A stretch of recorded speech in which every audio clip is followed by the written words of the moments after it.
황교안 대표인 경우에는 총리를 하셨잖아요. 또 나중에는 대통령 권한대행까지 하셨어요. 이런 분이 의전 서열인 야당 대표는 7위로 돼 있는데 야당 대표가 된 것은 그러면 의전 서열 1위 하던 분이 7위 하는 것은 과연 미디어 오늘. 네, 지금 이제 야당에서는 상권 분립 훼손을 자꾸 얘기하는데요. 저는 박근혜 정부에서 몸담았던 의원님들께서는 그런 말씀할 자격이 없다. 저는 말씀을 드립니다. 우선 상권 분립에 대한 지난 정부의 대표적인 사례 한번 말씀드릴게요.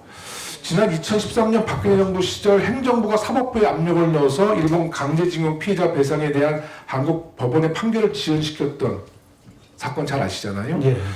그 당시에 박근혜 정부의 당시에 일본 이하라 주니치 외무성 국장 무토 마사토시 전 주한 일본 대사의 외압을 받고 대통령을 비롯해서 행정부가 일본의 강제징용 피해자에 대한 배상을 한국 법원의 판결을 지연시키는데 이 행정부가 사법부에 압력을 넣어서 그런 아주 치욕적인 우리 사법농단이 있었지 않습니까? 그것이 대표적인 상권 분립의 훼손인 것이죠. 그렇습니다. 네, 우리 후보님께서는 어떤 외압에 의해서라도 이런 우리의 주권을 지키고 이런 외압에 굴복하지 않을 자신 있으신 거죠? 상권 분립 확실히 지켜내실 자신 있으신 거죠? 네, 저는 뭐 삼권 분립은 꼭 지켜져야 된다고 하는 소신을 가지고 있고 또 이 일을 할 때는 정말 소신껏 바른 길로 가야 된다는 생각을 가지고 있습니다.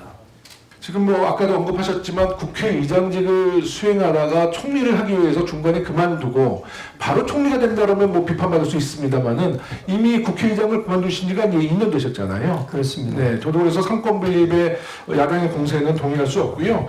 야당은 틈만 나면 경제가 어렵다, 뭐 나라가 어렵다 이런 말씀하는데요. 뭐 유명한 얘기지만 뭐 검은 고양이든 흰 고양이든 네, 쥐 잘 잡는 고양이를 찾을 때 아닙니까? 대통령도 같은 심정이셨을 것 같아요. 국무총리로 일할 기회가 주어진다면 정말 혼신의 노력을 다해서 경제를 살리고 국민 통합을 이루는데 앞장서도록 그렇게 하겠습니다. 네, 지금 이제 시간이 얼마 안 남아서 근데 이번에 의전 서열에 대한 좀 야당의 공세가 있어서 한 말씀 드리겠습니다. 야당이 주장하고 있는 의전 서열은 말 그대로 의전 서열로 구분해 놓은 서열입니다. 본 의원실에서 행정안전부로부터 공식 답변을 받았거든요. 의전 서열이 무엇인가에 대해서. 의전 서열은 국가 서열과 같은지 이제 이런 것이 국민들이 굉장히 혼동할 수 있는 부분인데요. 답변의 내용은 그렇습니다. 의전 서열은 국가 서열이 아니며 이에 대한 공식적인 명문 규정도 없는 것으로 알고 있습니다. 다시 말해서 의전 서열은 권력 서열이 아니라 의례와 행사 과정에서 야기될 수 있는 혼란을 방지하고 행사의 효율성을 극대화한다는 의전의 본래 목적을 달성하기 위해서 만든 편의상 만들어 놓은 서열인 것이에요. 근데 이것을 놓고 뭐 서열 2위가 뭐 4위로 갔다 5위로 갔다 이렇게 야당이 비판을 하는데요. 황교안 대표인 경우에는 총리를 하셨잖아요. 또 나중에는 대통령 권한대행까지 하셨어요. 이런 분이 의전 서열인 야당 대표는 7위로 돼 있는데 야당 대표가 된 것은 그러면 의전 서열 1위 하던 분이 7위 하는 것은 과연 자유한국당 의원님이 생각 어떤 입장이신지 한번 궁금해요. 경우가 다르잖아요. 네. 상식적인 이야기. 네, 의전 서열과는 뭐 이제 그것은 외교부의 편람에 나와 있는 것인데 외교부가 의전을 많이 따지지 않습니까?